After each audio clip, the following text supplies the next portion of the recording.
Hey, it's a guy. It's a spinning guy. Everyone meet... way too long to do half of it. Everyone meet Giga Brad. He's not quite Giga Chad, but he's close enough. He's going to be coming with us on this journey tonight. On this journey through Elden Ring. Oh my. Oh me, oh my, here we go. The joys of Reddit. The shit you can find. Oh. It is. The fallen leaves tell a story. Do we keep the cutscene for the audience? I reckon we keep the cutscene for the audience. We let them. Yeah. I think. For anyone who's not experienced the joy that is Elden Ring, you get to see the intro cutscene, where the fallen leaves do indeed tell a story. A story. Yeah. We'll talk about the Elden Ring storytelling a bit and what we think about it. Well, while this is going, we can talk about Souls and our experiences with Souls. Yeah. It is. And I'm going to give you the opportunity to go first. It is such a fucking cool thing which exists. Like, it is. It's oh, actually, hang on. Traditionally, I did forget, but I got to crack a bev into the mic. It's for the audience. Yeah, it's just such a. It's just such an awesome thing ever since like Demon Souls and Dark Souls that it's made its own genre, hasn't it? It really has, yeah. Like it's been aped, dozens of times over by other developers at this point to very little success for most of them, really. Liza P is alright. Yeah, that's like the next best one as far as I'm aware. Right? Liza P, for me, I think they did the smart thing, which was they strayed just enough away from the Souls formula to have their own identity. Yeah, but also to make it like, it's like Bloodborne 2. Like, I enjoy it. Hey, are you disappointed that they never sequelized Bloodborne? Yeah. We'll have Bloodborne with puppets! Puppetborn. Steampunk Bloodborne. Yeah. Steamborn? Steamborn. Mm-hmm. Mm-hmm. But yeah, I think it's an awesome thing. It's changed how I've played games. Like, it's made me a lot more patient as well. It's made me more patient in life, I think. Yeah, as sad as that is to say. That game has changed me as a person, fundamentally. Yeah, absolutely. My first one was Dark Souls. Yeah, okay. I think that's the majority of people probably is I got home from work one night and discovered multiple family members drunk in the conservatory trying to play it. So I then got drunk and tried to play it and got my arse handed to me, and then the next thing I know, it's Sunday morning, I'm going uptown to buy it because I had to have it. Yeah, nice. I had to have it. I needed to beat it. I remember having a bit of a bet with my stepdad. And he was like, "You won't finish it, it's too hard. And it took me months, and I finally beat it, and I walked up to him, and I went, "I beat it at last, just beat you win." And he went, "What do you want to bet?" What, you just forgotten? Yeah, he just forgot all about it. I was like, "Oh, okay." Oh. This meant a lot to me, old man. Took me ages. What was your first? My first was actually Demon Souls. Really? Yeah, so I, probably a bit late to the bandwagon, bought a PS3 massively reduced, pre-owned from a little shop called Replay in Bangor, in Northern Ireland. Got the PlayStation 3 for £75, a Generation 1 PlayStation 3. And I also bought Spawn issue 1 and 2 while I was there, just as a side note, because I like comics. And I bounced off Demon Souls 4 different times before I finally finished it. Yeah. Finally finished it after 4 attempts. And then the next one for me was Dark Souls. Like, just in the player character. Oh yeah. Giga Brad. Here he goes. Off on his next adventure, his first adventure. Then Dark Souls shortly after it released, but also bounced off of it once. Sort of went, what, do I like this? I remember liking Demon Souls, but I don't think I like this, and I put it aside for like 6 months and then came back to it. Yeah? Yeah. Oh man. I googled my way through the first Dark Souls. I didn't know what was going on. I think I have no shame in admitting I was like in YouTube going, Dark Souls overpowered starter weapon, and it was like the Drake Longsword, and I was like, I'm getting it. Make sure you kill Solaire. Like, no, I refuse. I will not kill my son, bro. He's too useful. Beautiful son, bro. He's just a nice guy. Yeah, he's just a dude. again, he's one of the many reasons why these games are so popular. Is like, some bros Soler. Giga bread. Glorious and glorious HD. Yeah, no, that's how I got into it, and then Dark Souls 2, which I suppose segues quite nicely into like, what do we reckon are like the best and the worst? Oh, hang on, we got to finish list in order. Oh, right, so okay. Did you play every game in order? I've played every one of them in order, apart from Demon Souls. Apart from Demon Souls, okay. And like all roughly on release, or yes, pretty much. Like, they're the only games I like buy on release now. I'm going to be killed by the screen immediately. I don't know why I'm trying. It's going to murder me. It always does. It's so dangerous. It's good. I've yet to ever beat it on first attempt. Like, there. I got clobbered. Anyway, so on release, pretty much all of them apart from Demon Souls for you. Yeah. Which one day I will get the. So to backtrack a little, I guess. Yeah. So Demon Souls, Dark Souls for me. Dark Souls about on time, but came back to it 6 months late. Dark Souls 2 pre-ordered and got super excited about, and regardless of opinion, was very happy with. I thoroughly enjoyed Dark Souls, and I thought Scholar of the First Sin was a great version of it too. I still play it to this day. I play it almost every year, and I will hear nothing against it. It's my favourite Dark Souls game. Really? Scholar of the First Sin? My favourite. Despite all the problems? Favourite Souls game. Right. Love it. Okay. Scholar Edition specifically. It would have been Bloodborne, if not for Scholar version of Dark Souls 2. Really? I think it was because it was the one... Like, I had a friend from Northern Ireland that we were both equally excited. We were excited all the way together. We media blackout together, played it together, like, for the first time. Right. And I think it was a big deal for me then. Probably about the right age for it, too. And then Bloodborne's like a super close second right behind that for me. I love Bloodborne so much.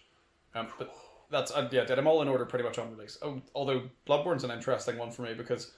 Again, with the PlayStation 3, I was really late to getting a PlayStation 4. Oh, sorry, what am I talking about? It took me years to play Bloodborne because I never had a PlayStation. Yeah, so same. I moved there, yeah. And I stayed completely unspoiled on Bloodborne for 2 years. I couldn't do that. Completely I didn't see a single trailer for that game for 2 years. I watched Epic Name Bros playthrough of it, and shout out to Epic Name Bro, by the way, like the OG Souls creator. God, he's good. We love you. Fucking hell, yeah. Is he still a thing? Is he still going? The dude's still around. He's not like as consistent. He streams sometimes. I love that I've got to check him out. I've got to check him out again. Yeah, because I watched it through him because I think he worked on the guide, so he's really knowledgeable about it. He did, and nothing to do with what we're talking about tonight. That Bloodborne is how I discovered H.P. Lovecraft. Oh yeah, well. Yeah. That's not the case for me, to be fair. But I think it was a lot of people's introduction to Lovecraft as a type of media. Yeah, absolutely. Like Bloodborne has a special place in my heart because of that. Yeah, bloody hell! How can I forget Bloodborne? So, I think next logical is definitely like rankings. So where do you put? I think this is where we're gonna disagree. We're gonna come to blows. Yeah, we might fight. This could be the last episode. Battle. Duel me 1v1. Right. Okay. Oh god. Are we gonna go from worst to best or best? Worst to best. Worst to best. Oh god. Okay. Right. You're gonna. I'll go first. I might put these as a graphic on screen, like an actual ranking chart, so that it's clear to the audience. But I'll try to be consistent and remember what I say from. We may lie. We may lie. I may be an idiot and forget things. Bottom. You're gonna hate me. Okay. I don't. I love all the games, but Dark Souls 2 is like the bottom. Blasphemy! Right. For multiple reasons, which we'll probably get into as the night goes on. I don't think Dark Souls 2 is as well made. I think the BT argument meme is bollocks. I just think it's not well made. Well, I mean, the talent was on Bloodborne. The lead creative director was not the lead creative director of most of the Souls games. So I'll openly It was, I think, was it Shuhei Yoshida was the one who did the majority of the. Jamie, pull that up. Was it Shuhei Yoshida? This is why we need a Jamie. Yeah, this is why we need a Jamie. But I think so different creative director for sure. Sorry, I'm cutting you off. Carry on. Yeah, but so Dark Souls 2 for various reasons at the bottom. And then, this is again where it could get spicy, and I get the feeling that if we get a lot of people watching this, they're probably going to fucking hate me. It's Elden Ring, man. Title to your opinion. It's Elden Ring. It's second worst? Yeah. Wow. I love it. I absolutely love it. Like, don't get me wrong. That's surprising. Yeah. Again, I'm trying to be a bit more objective about it. I guess we did say favourite. I don't know. It's hard for me to separate it. Yeah, I'll go with Elden Ring. It's by no means a bad game at all. I just think the other games do stuff better. I can see that. Yeah. Yeah. Yeah. Yeah, I wouldn't argue. That's sort of how I'm looking at this list. Yeah, the other games do stuff better. Then, Dark Souls 3, mate. Okay. I don't think that one's controversial. Yeah? I think it sits about the same position for me. Dark Souls 3... Oh, see, this is where it's hard, because Dark Souls 3 has some of the best fights in the series. Like, Dance from the Boreal Valley is like one of my favourite fights. Yeah, it's a great fight. The soundtrack's amazing. Visually, it's beautiful. Yeah. Visually, it's beautiful. Like, you have to learn, like, it's amazing. Like, I remember starting a new playthrough in Dark Souls 3 to fight the dancer early to see if I could do it. And when you can kill the priestess. Early, can't you? And, you know, even that version of the fight, even though you're, like, massively, like, disadvantaged, is still just fucking great. Dark Souls 3 has, like, some of the best fights. It's sort of let down by your ability to one spam through the entire game. Yeah. That's sort of like what does it for me, is like I can just get the twin cell swords, the weapon I started with, and meat grind on my way through this game without any issue. Yeah, obviously, I mean, someone may disagree, but I think poise is a little broken in 3. You know, it's just you can poise through damn near anything. Yeah. Really. I think that he requires the strength emote, which I've just gotten and I can't find it now. I'm not sure. There I've never really played them. Then... Yeah. Again, like, every stage of this list is fucking agony to me, because I love them all. Pain. Making me choose my children. This is... Yeah. I love them all equally, I tell them. God, I'm thinking about it right now and I'm torn. So Dark Souls 3, then it's... I'm going to say Sekiro. So where are we now? How many from bottom is this? This is third place, I think. Third from bottom? Or third place game? This is third place. Yeah. Third. Yeah, it's Sekiro. The editing's going to fuck me there if I'm wrong. You're going to have fun with that. We'll fix it in post. Sekiro. Absolutely love it. Very different game to the other ones, obviously. If I don't die, by the way, we'll swap at the hour mark when the recording swaps. Yeah, sure. I will die, I guarantee it. I will die. Yeah, Sekiro. Love it. It's better storytelling. It's still FromSoft storytelling, which I have feelings about, but feelings. I have feelings about that, about the way they tell their stories. Yeah, Sekiro's great. Then it's Bloodborne to wrap up, because Bloodborne's fucking amazing. And then I think with a lot of people, Dark Souls 1's at the top. It's your first experience, isn't it? Nothing's quite like that. It's the progenitor. That first playthrough. Technically, Demon Souls is the progenitor, but everyone thinks Dark Souls is the progenitor, so we'll stick with Dark Souls is the one which got popular, wasn't it? Yeah. Demon Souls was like a beta test for the gameplay system on PlayStation, and then Dark Souls came out. Giga don't use no magic, so we're doing we're not doing intelligent. We're doing pure raw strength build. We're gonna club everything to death. Raw strength. Oh, we're doing the whole playthrough with the club. Well, it doesn't have to be the whole playthrough. Club like weapons. What is a Giga Chad? Okay, right. We're off topic. We'll talk about that later. We'll come back. What is the Giga Chad weapon? What about you? Have you done your whole list? Yeah, that's me done. Yeah. Okay. So, right. again, I might, much like Saul, I may just contradict myself at some point throughout this list, but I think at the bottom for me is Demon Souls, and the reason being that it's like, yes, it was the first foray. Yes, it's the OG, it's the original, but it was, I think, because it was their experimental, like, let's try this. It's the worst balanced out of all the games. Like, it is at points at points remarkably easy, and at points just brutally difficult. And so for me, although it is dripping atmosphere, beautifully designed, and the OG that started it all, for me, it's just I think the least fun to play. The remaster is a different ball game, but I won't talk. I think when you come back to the remaster, you've got all the experience from the original playthrough. Yeah, I really should grab the remaster. Yeah, I'm disappointed in you for do you taking think, so long. Side tangent, do you think I've got space on my arm for the Demon Souls logo? I don't really have one as such. There's not that's what I was thinking about. You'd have to get like the full flooded knight helmet tattooed on your arm. I'm not doing that. I mean, I might. We can put a reference photo of Saul's tattoos in the podcast. Yeah, for those that don't already know. It's all gammy and horrible. Yeah, it's getting it's crusty currently, but it's still a good representation. I mean, arguably the crusty version is the most accurate representation of a Souls game. Gore and crust and age. But I'll stay on topic. So, Demon Souls is bottom for me, but again, not because it's a bad game, just because I think it's like the most poorly balanced. First, most basic. Gotcha. And then it's probably Dark Souls 3, because by that point it felt like a lot of, let me just reference things from the previous games. Don't get me wrong, like the reuse of Gwyn's theme for the Lord of Cinder fight is a great moment, and it hit me right in the feels, to use internet terminology. It really did. Yeah, but I don't think it's as original. So like side tangent with Dark Souls 3. I remember first coming into Dark Souls 3, and what's the name of the city? Which city? Like the main city or the Night DLC? City? The Night City.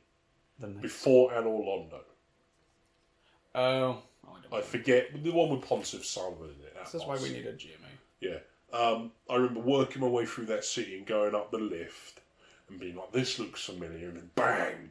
I'm in front of Anor Londo, and it hit me right in the nostalgia, and I was like, oh my god, it is all the cycle. Boom, bang. It is all the fucking cycle, isn't it? Nostalgia. Like, the law! Like, more stones. But, yeah, carry on with your list, yeah. So I went, I do Demon Souls, then Dark Souls 3. Yes. And then... it's hard, isn't it? Yeah, it is tough, because you want to put like all of them joint first. Like you said, all my babies. Next for me is probably... It's probably Sekiro. And again, potentially controversial, but to me it's the hardest. It is really, absolutely the hardest, it kicked the shit out of me to the point where I like almost stopped enjoying it. Yeah. And then I came back around on enjoying it again. It took me a long time to come back to Sekiro and finish it. Yeah. Just because like I hit a wall where I was like, I'm just not good enough to do this. And I thought, that's fine. It took me ages. I'm good at 90% of the Souls games, so I'll just put this one aside. I can take the L on this one. And then I'd probably go Elden Ring. Because again, it's just a very broad smattering of Souls concepts without being as refined. I feel like I like George R. R. Martin a lot, and I feel like his role in this was really overplayed. Yeah, absolutely. I was convinced every time someone mentions George R. R. Martin's involvement, I immediately go, "What? Oh yeah, he did it. Yeah." I'm always like, "Yeah, what did he do? What did he do? I know his initials are in the game as major characters. I know they're like that. He added lots of alliterative names. Yeah, he added lots of names, and he probably did the incest bit. Oh yeah, probably. Yeah. I'm surprised there's not more like inter-family murder going on as well. Really, that should have a core theme. I've been running in Godwin Gold. Yeah, there we go. So he got his major themes in there, which is incest and inter-family murder. Yeah. Okay, so what have we done? Just to recap, I've got Demon Souls. You've done Demon Souls. You've done Sekiro, Elden Ring. Okay. No, I had Dark Souls 3. You skipped Dark Souls 3. Sorry, yeah, Dark Souls. I had Demon Souls, Dark Souls 3, Sekiro, and Elden Ring. Then Dark Souls 1. Really? Yeah, Dark Souls 1. Because even though it is my favourite of the Souls games, well, not my favourite, it's the first of the real Souls games, and one that I really love. Dark Souls 2 Scholar beats it for me because I don't know. This is an irrational decision. I just have a lot of weird affection for that game. I just think it's really good, even though it isn't. But I think it is, and that's enough for me. Funnily enough, Dark Souls 2, between Dark Souls 2 and Scholar. Oh, Scholar, like, I'm using the Scholar version as my reference point. And I'm just saying, like, that is, like, between those two versions of this game, like Dark Souls 2. I couldn't possibly justify Vanilla 2 as, like, the best as my favourite Souls game. I'm already dead. I couldn't possibly justify Vanilla 2 as my favourite Souls game, but I can justify Scholar as my favourite. It is the most of any Dark Souls game I've ever played. Yeah. Between those two versions of the game. Thank you. So yeah, it goes... How do I play this? It goes Dark Souls 1, then it goes Bloodborne, because I love Lovecraft so much. Yeah. And it's just such a cool... Like, the atmosphere, and it mechanically, it's so aggressive. Like, I could go on and on. I could wax lyrical about that game for a long time. And I will, because it's my podcast and I do what I want. But Bloodborne is just excellent. Yeah, it's truly... It's fucking amazing. It's truly, like Sekiro, it's its own beast, and I almost feel weird qualifying it as a Souls game. You know, it's a different thing. Yeah. But yeah, it sits right there. I mean, is that your list? No, I've got one more. Yeah. The first one, very top for me, is Dark Souls 2 Scholar, the first sin, and I don't care why. It's my favourite, and I love it. Yeah, but I feel like we got to agree that this is where we're going to have a fight. You got to admit, it's not, like, the best made. Right? No, not at all. Right. I very blatantly admit that it's a bias thing. Yeah. I think it hit for me at the right time, in the right circumstance. I was younger. I wasn't as busy. I poured all the time in the world into it. Yeah. Like, I played it over and over. I explored every inch, and then I wanted more desperately. And then they New Game Plus remixed the game. Yeah. You know, and that I had the time to really explore that in a way that I don't now. So if a game nowadays has a remixed New Game Plus, too shocking. Fucking bleed. If a game nowadays has a remixed New Game Plus, I won't even have time to touch it. Yeah. You know? But then I was no-lifing it all the way through. Well, I mean, I don't Scholar, you know. I guess I'll ask, what do you think of, like, this is outside of, like, the Souls game, but what do you think of, like, repackaging a game like that and selling it at full price like they did? Like, Dark Souls 2? Yeah, Dark Souls 2. It's pretty shit, right? So, like, I maybe want to... I might be remembering wrong, but to, like, fact-check this, was it full price again? Or did they... I think you had a discount if... You owned it already? You owned 2 already? Yeah. It just comes across as a bit greedy. I owned the Black Armor edition of 2, I think was what it was called. Oh, where you got, like, the DLC. And a steelbook. Oh, the steelbook. But, yeah, so...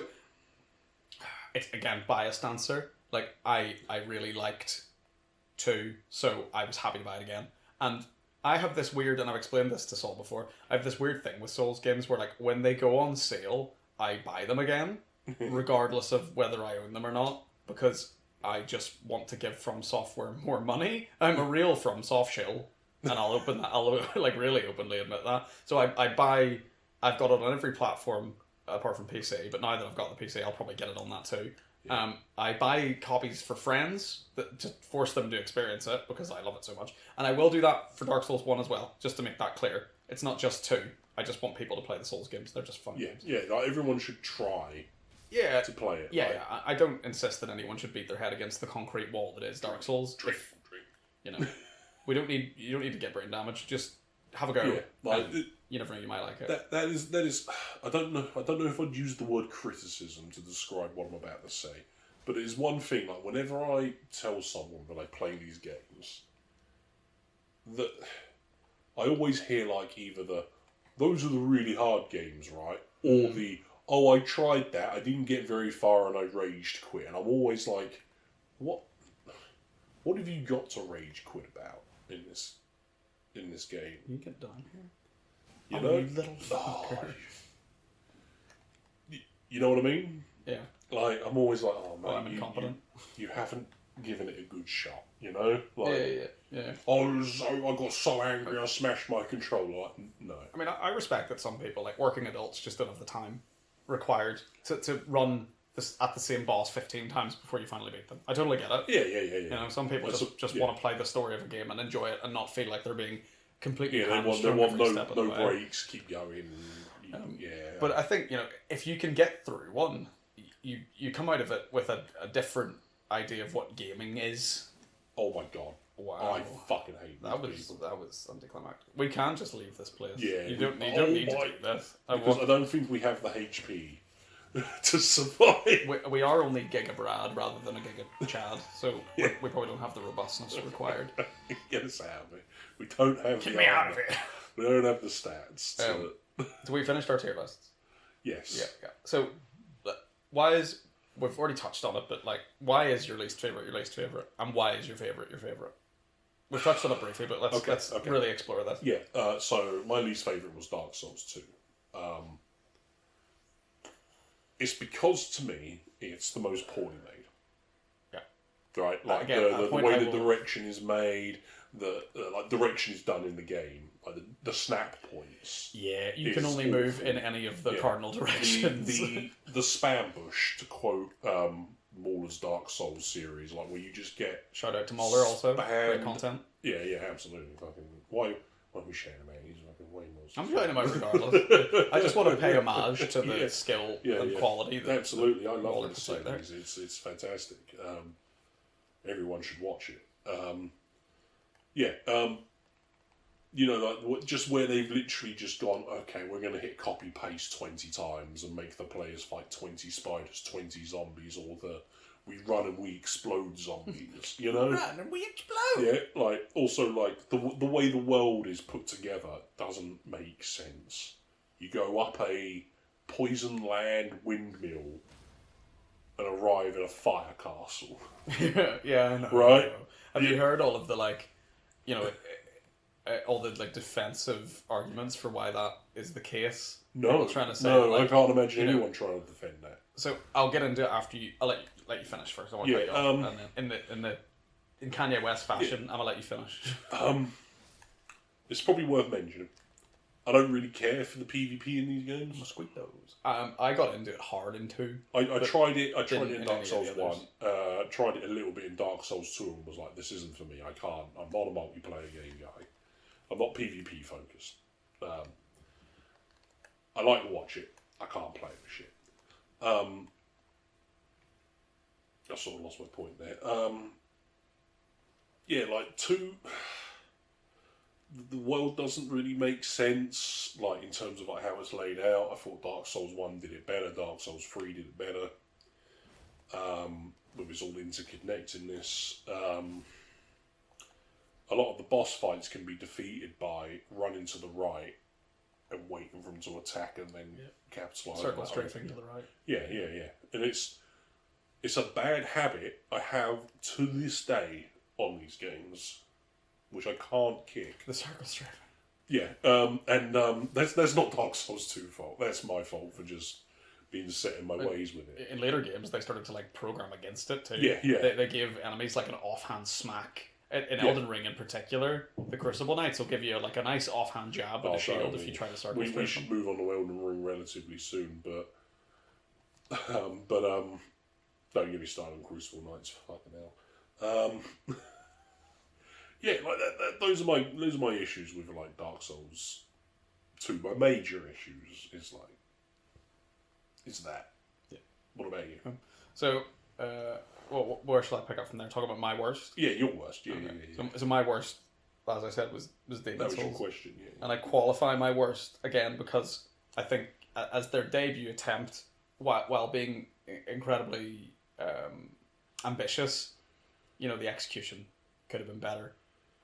Man-Eaters is the first thing that pops into my head, and maybe you won't have a lot of context for this, but you know what Man-Eaters is? Yeah, Man-Eater's boss is like just brutally unfair. There's just 2 incredibly powerful boss monsters that attack you at the same time on a really narrow arena that you can roll off the edge of, and I did do many times.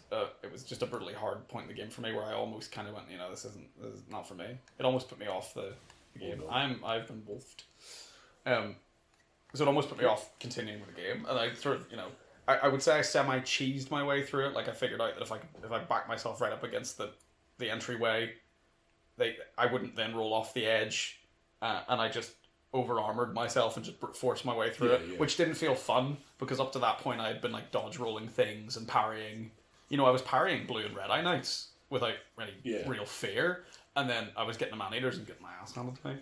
A thing I've heard about in Demon's Souls, and this criticism applies to Dark Souls 2 as well, is the unused healing items. That you can just amass those. Yeah, you can farm Demon's Souls as well. Yeah. And, you know, like, once you've got that amount of healing items, nothing can... I mean, it becomes very difficult for you to be killed. Yeah, so you use, obviously, your primary healing, unless you're using magic, is Crescent Moongrass. And you can just eat it, you know, like, really quickly and rapidly. You know, no one can stop you from just continuously healing. We should have got a torch. There's a few other little things, and you know, I probably should have made some notes beforehand so I could make my thoughts more concise. But like, it does have like the lowest number of like armors and weapons in the series, so the build variety's kind of low. I'm not a big magic fan, so that kind of eliminates an entire spectrum of gameplay for me. I'm not a big fan of like gender locked armor sets. Is that in it? Oh. Yeah, there's a few, and I like to build characters that are like not necessarily a representation of myself, but I do tend to choose male as a representation of me in a video game. Yeah. So there's some armor sets that are really cool and have like cool elements to them that are all locked behind being of the female game gender. Oh really? I don't know how I feel about that. There were deluxe edition only armors that if you got the game late like I did, you had no access to, which kind of sucked. I know that other games have done that, and the other Souls games have done that too, but I think they've gotten better about like time gating them, so you just get them later in the game or something. Where like Demon's Souls has stuff you'll legitimately just never see because you weren't around when the game was brand new. Yeah, I mean, I think that's a problem with like games in general these days, isn't it? Like, upgrading weapons is a I don't want to say it's a farce, but there's certain weapons that like all the upgrade stone varieties, like the very pointy, sharp, deadly blade stone, whatever, you know, and having to get like 9 of them, and them only dropping from like 3 enemies, and there being a few scattered around the world in disparate places that you wouldn't find without googling them. That's you know, that's pretty rough. I can see that being the problem. Yeah. So you know, you could settle into a weapon you really love, and then say, well, I can only ever get it to a certain upgrade level, and because I don't know where the rest of the upgrade materials are. And I get that the principle of these games is like self-exploration, self-motivation, but at a certain point, it is like I don't have the time to look in every little corner of the entire map. And that's where you got to start Googling stuff. And I'm not opposed to it. Like, if you need to Google stuff, you need to Google stuff. But I think it's a tool which exists. You're defeating the principle of the exploration. So it contradicts itself that way. There are I feel like as Souls games went on, they settled into, like, all builds are viable kind of mindset. Like, you know, you can take, like, the basic longsword from the start of Dark Souls and carry it all the way through the game, which I did my first playthrough. It's the same with magic in this game. It's like, this is the game where they finally got magic right. Yeah, I sword and boarded my way through Dark Souls 1 and Dark Souls 2 and Dark Souls 3, because I like playing that way. The longsword has always been, like, that reliable, great moveset, CC scaling, you know, up to a BB in some games. It's just good. And I don't think you get that in Demon's Souls. There's weapons that are just better. Like, you could, you know, there's a weapon called the Crushing Battle Axe that is a great weapon. Like, far out DPS as a lot of other weapons.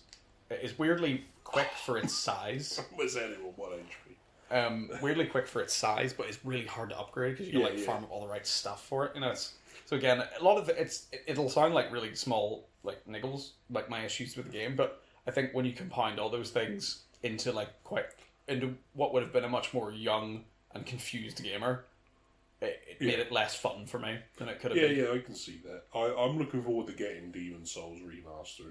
Yeah, you'll enjoy it. I love the remaster. Yeah. Like, now that I'm, I think, older, wiser, a little bit more patient, have played arguably much harder games in the form of like Sekiro and Elden Ring being, like, I think is kind of tough in certain areas. We'll get to that point, but I think you'll love the remaster, and I just can't wait for you to hurry up and get it. even though you could play it for free on PlayStation Plus, but you refuse to because you just want to have a physical copy.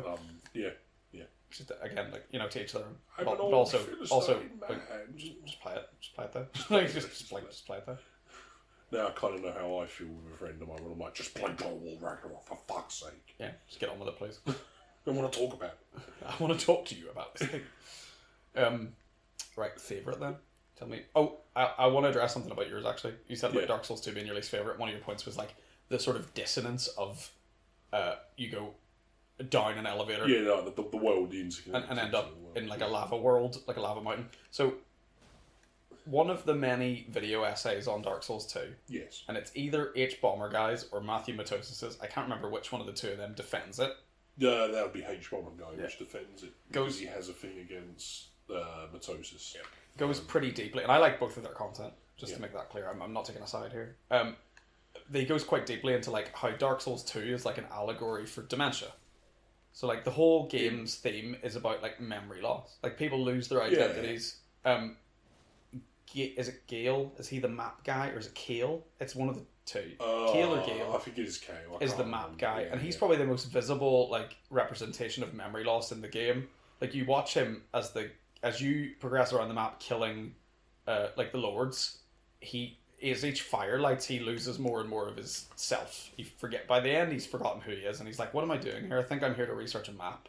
But the map is there. He's in front of the map. He's telling you he's not sure why he's here.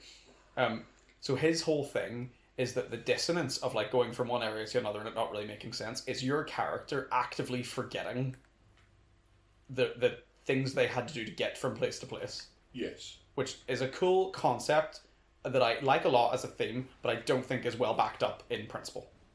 I think it's fair to say. It's not well represented in game. Like there's not enough evidence for it, but it's a really cool idea that I wish was true. Yes. Also, I'd also say that like the message of a film or a game can be whatever you want. Agreed. It's all open to interpretation. Yeah, absolutely.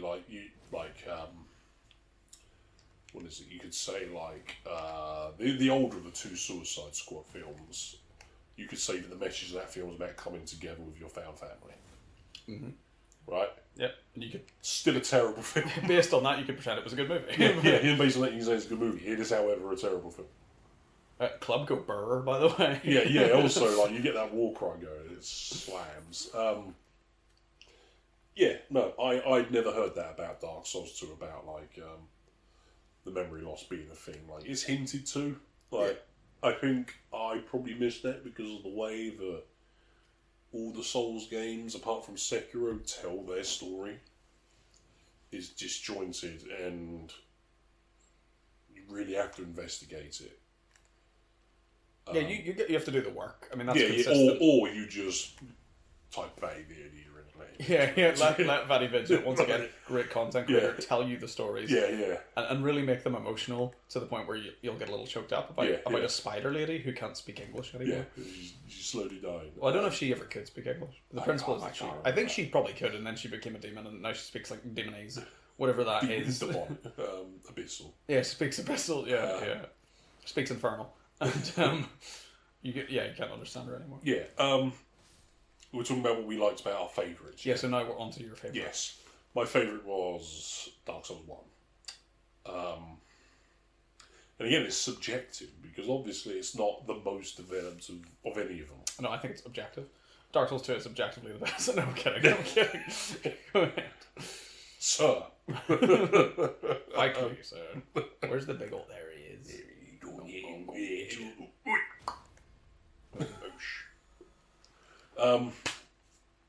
Dark Souls 1, because it's the most pure experience for me playing the game. Because it was my first go at the series, and there was nothing quite like it before that point for me. Yeah. For a lot of people, like you said, first of a really cool thing. Yeah. It taught me to be patient in games with combat. It rewarded me for being patient. It taught me that. Boss fights are incredibly memorable. Despite how you feel about it, Capra Demon.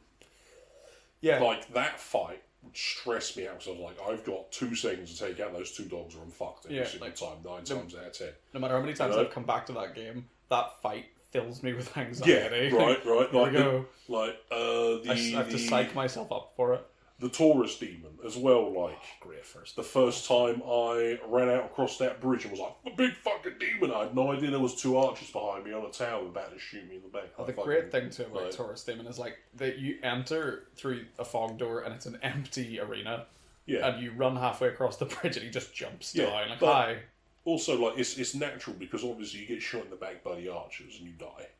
Yeah. So you go back, and then the first thing you do when you get back before you trigger the tourist demon is that you go up there and kill those archers. And then you realise, oh, the game's teaching me to do a plunging attack here.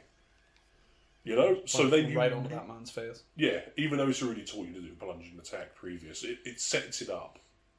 That's a cool moment. Again, like the fight with Gwyn, like the build up to the fight with Gwyn, if you pay attention to like the story and the lore, is crazy. I'm trying to remember the other bosses are like Smog and Ornstein and Schmog. I love that fight. Yeah, I love it again, so much. One of the like a load of people would probably agree with me when I say that is the highlight of these games. Is that sort of fight? Is that fight specifically? Well, if I'm going to make like a quick aside about the bosses too, even the fact that you get a different cutscene depending on which of the 2 you kill first. Yeah. And how both cutscenes very clearly express their feelings on one another. Yeah. So like Smo dies and he is dead, and Ornstein quite reverently, puts his hand on the corpse and then absorbs the power almost reluctantly. Yeah. To avenge, someone he sees as a fallen knight, a fallen friend, like a brother, despite some controversial things in Smo's character past history. And if you kill Ornstein first, Smo ends his life with the hammer quite he's ruthlessly. Still alive. Like, he's just knocked out. Twitching a little. You know, he could maybe pour some Estus down his throat. Yeah, he could have done anything. He's like, but just decides to kill him. He's like, nah, and he hits him with. Is that him rolling in that one on medicine? I think I'm sure if you read his armor or some item after the fight when you get it, you find out that he was a cannibal, executioner as well. Yeah, it's in the name. Yeah. And he ground bones to make like bone broth, basically, and that's how he got so big and strong. Yeah, but a big boy. Yeah, but honestly, like Dark Souls 1 is number 1 because it has the best moments, the most pure playthrough for me. It's iconic. Yeah. It literally like that game changed gaming. Yeah, totally undeniable. I mean, the elite created a genre. The Elite Knight armor is now like a symbol of an entire genre of video game. Yeah, You know? Like we all know the Elite Knight armor. You could show any gamer that armor and they go, "That's the Dark Souls game." That's from that hard one, isn't it? Yeah, that's from that hard game. You know? Where's the wolf gone? Don't be sneaky. Poor doggo. Look at him. Murder doggo. Well, they're evil doggos, though. Evil. Look at him. Regardless he's of an evil doggo. Look at this wiggly evil. Look, he's going meh. He's evil. I don't think they move like that. I don't think a wolf would move like that. If you're content, I will move on to my favourite. And why. Yes. And this will be a lot of just me telling you why, telling you that I just like it. And that's yeah. Like that's essentially what I just said, but over like 10 minutes. You know. Yeah. Right.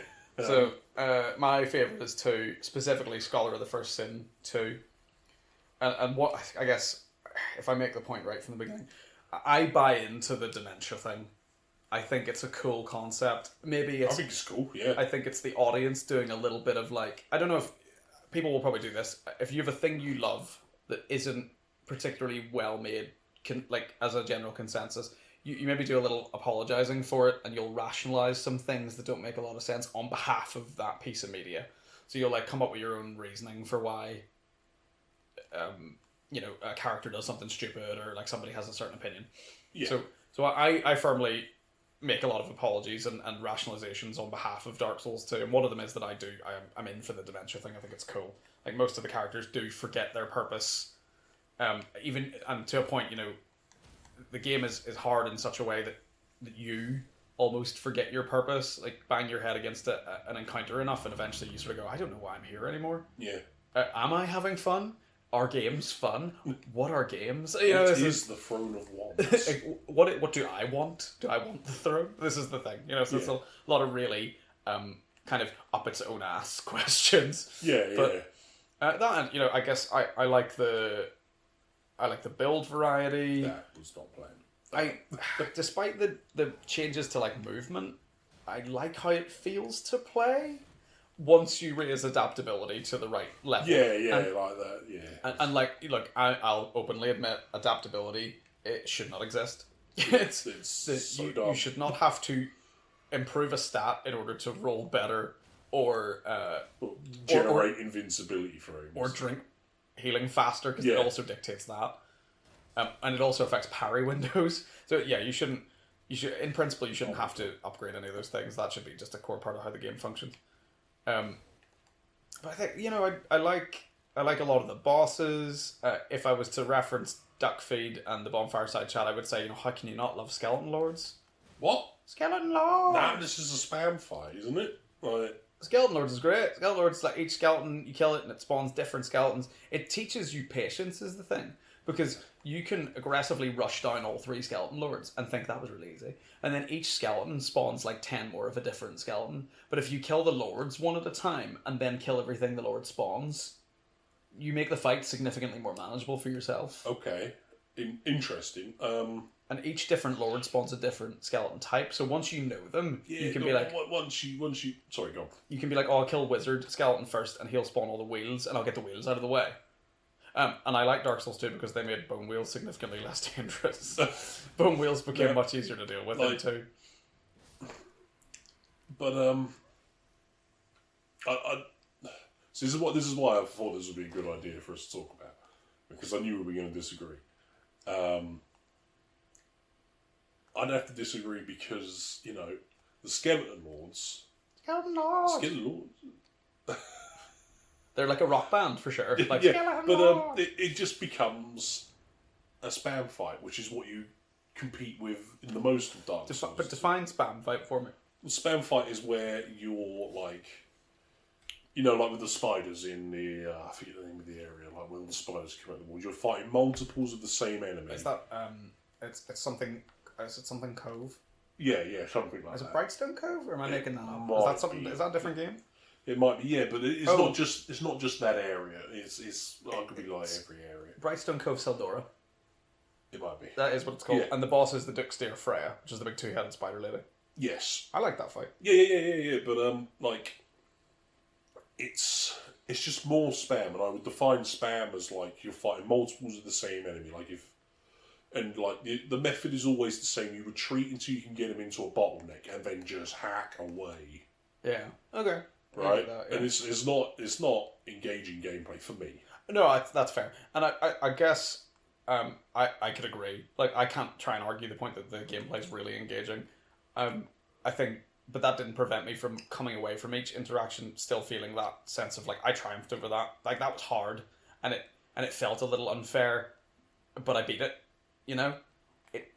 I think by accident, Dark Souls 2 almost creates a really good sense of accomplishment because they throw things at you that feel fundamentally unfair, and you beat them anyway, and you come away from that going, I'm better than this game.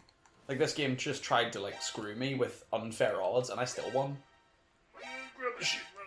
Like, at least that's what I took from it. Sorry, I wasn't listening, yes. And I think there aren't many of them, but there are some really well-designed bosses in there. Yeah. Well-designed boss in Dark Souls 2. What's it called? In the DLC. Samurai. Sir Alon.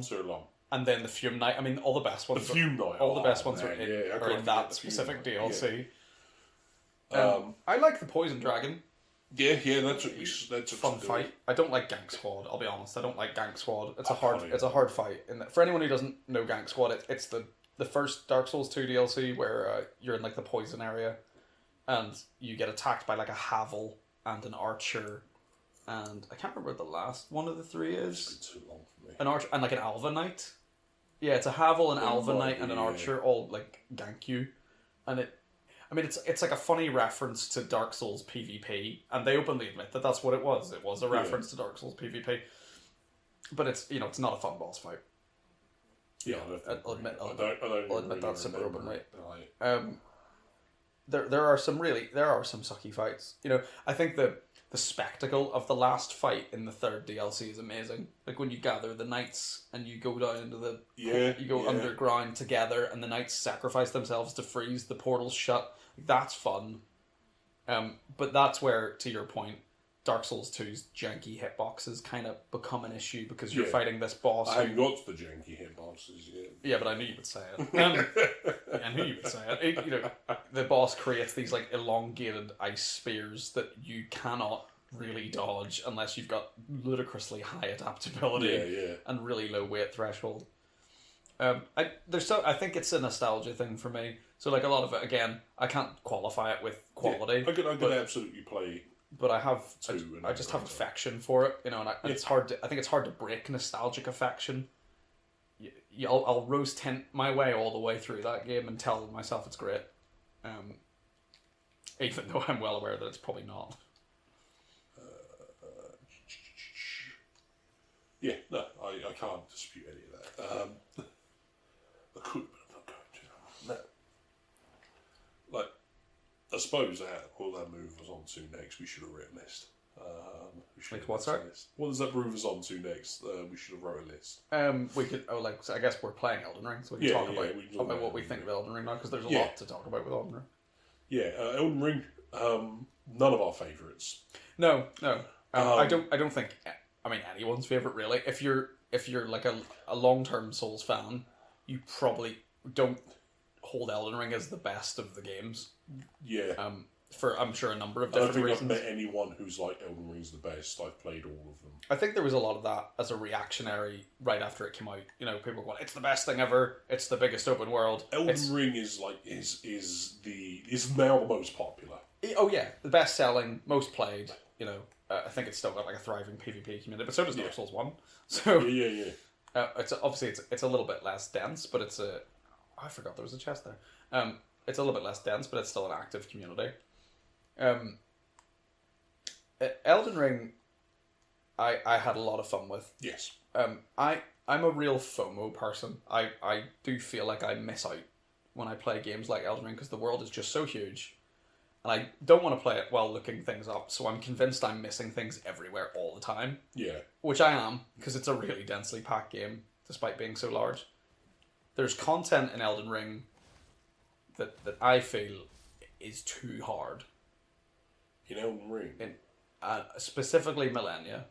Oh, yeah, sorry, fuck. Yeah, she is too hard. I beat her. I beat her without summoning anything, and I didn't over armor and tank my way through it, but it was not fun.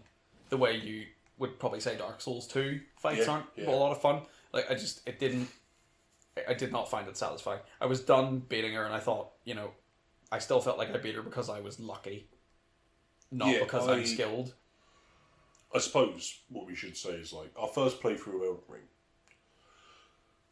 What was your build? What weapons did you use?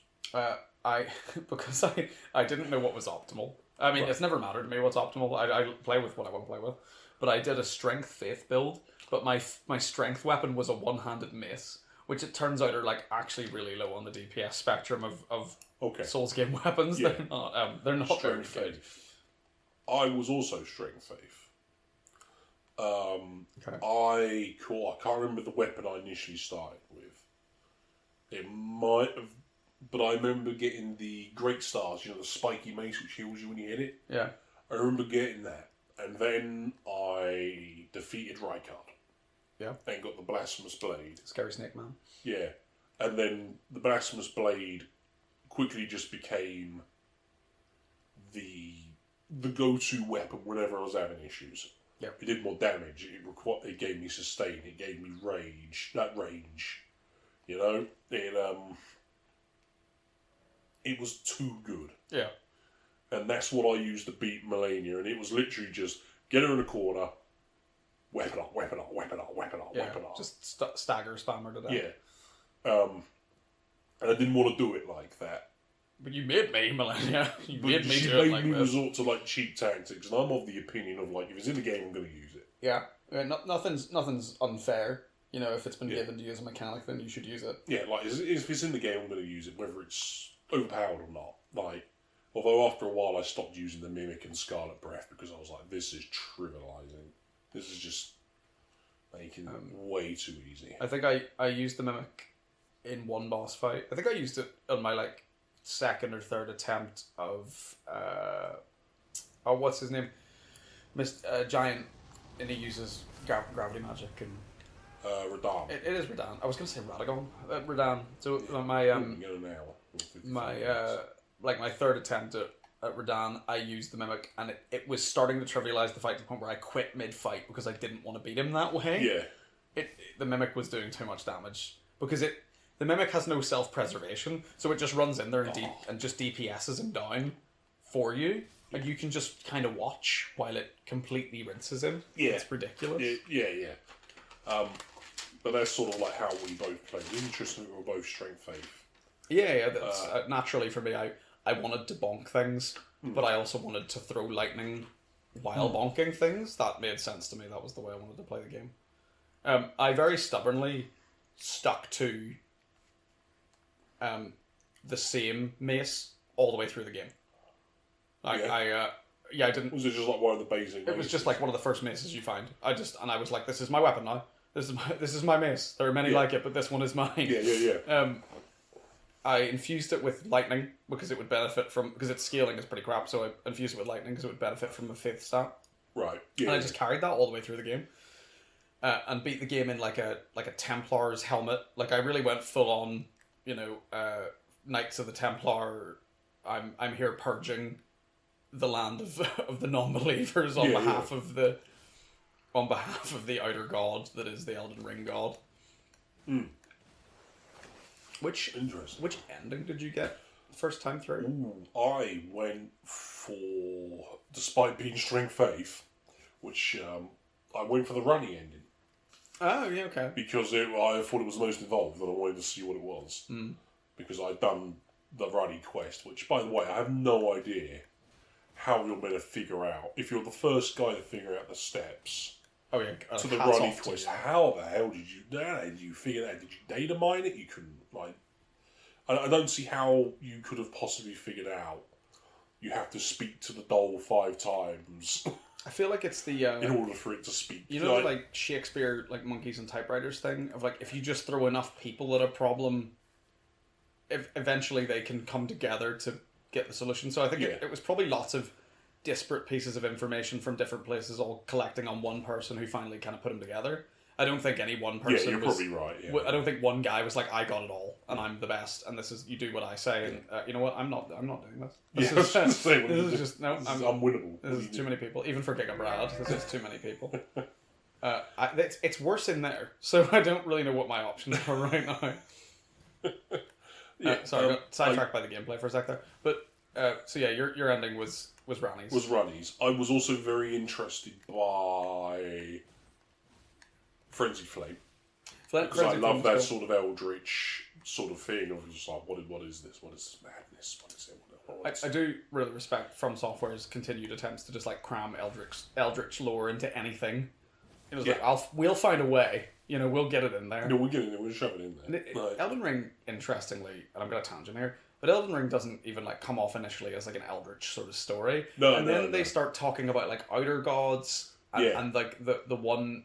the one above dictating everything, and very quickly I was like, oh, they're doing Lovecraft again. Like, but this is like a different kind of Lovecraft. A lot of people hear Lovecraft and eldritch gods and old gods and go, the tentacle eyeball dragon creature dude. So there's not just what it is. Yeah, the outer god element is the more important. Like, there's a space god. There's crazy space entities, and they dictate things, and they're like puppeteers. We got to be careful because I'm going to go way off topic, but like Lovecraft is cosmic horror.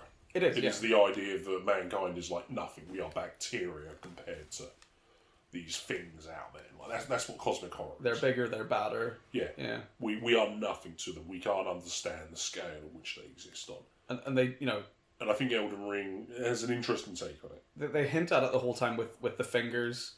And the implication, though, which I think is cool and this is just, maybe this is my ignorant perspective, I've been missing obvious things, But the implication with the fingers is that like they are part of like a larger, and I don't mean this metaphorically, like they're literally part of a larger creature. Yes. Like something that just had a really big hand. Yeah. But it turns out the fingers aren't really even fingers. That's just kind of what shape they are. Yeah, it's just what a guy in this world looked at and went, that's a hand. Looks like a big hand. Yeah. And then, you know, you kill Radagon at the end, and you get like some sort of glowy, like starlight monstrosity. You get the color out of space manifest that, you know, is unhappy with you, but also wields a sword, which is, you know, just metal as hell. Yeah. And, you know, I think that fight is... The end of that fight is particularly one of the things people criticize about Elden Ring, is that it's maybe not the most creative. Yeah. You know, like big star blob uses magic and also large sword. I think the fight with Radagon could have been longer, could have been twice as long, and that could have been the whole fight. Yeah, maybe like give him another phase, make him a little more dangerous at some point. Yeah, but then you know, I could see people making the criticism for this, like, well, then it's just Gwyn again. Yeah, but like Gwyn's great. Give me more Gwyn. Give me, like Fire Lord with a Welsh name. Yeah, but represent some Welsh in my video games. Yeah. How often does Wales get represented in video games? No, not much. In fact, is there even... So you know the way the Souls games are always voice acted by like regional UK accents, like the English translation. Is there ever a Welsh character? I can't think of one. Was it Dark Souls 2 the guy with the Moonlight Greatsword, or was he Scottish? He was Scottish. Yeah. He was Scottish. Oh, I loved him. His sword was fake the whole time, and he just didn't know any better. I should have touched on that when I was talking about why Dark Souls 2 was my favourite. Like, I think the character development's really good. The people are interesting. Yeah. Everyone has a cool plot line. I love the, I think the NPCs in Dark Souls 2 are better than the Elden Ring ones. Yeah, I think Elden Ring... That's one of my big criticisms with it. Elden Ring is almost like, you know when you enter a room where someone made really nice coffee, and you can smell the really nice coffee, but it's not there, it's not tangible, you don't ever get to taste it, but you know it was there. You know it exists. Like Elden Ring's plot is like the remnants of a really good plot. Yeah, because a lot of the NPCs in this game is you do things related to them, and they die, and it happens with almost every NPC, I think. Yeah. Bok dies. Oh, poor Bok. The Snake Lady dies. He's around here somewhere, isn't he?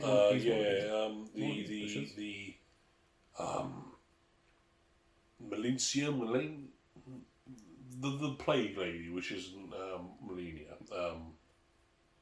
she dies. Yeah. Gideon Ofnir, you kill him, but I suppose that's different. But the majority of NPCs like end with, and then they die. Yeah, well, Gideon had it coming. Yeah, Gideon brought it on himself. Yeah. That was, you know what, were you surprised by Gideon's betrayal? I was surprised. I was, because I sort of like saw him, I was like, oh, it's that Gideon guy, and he was standing there monologuing, and I was like, huh?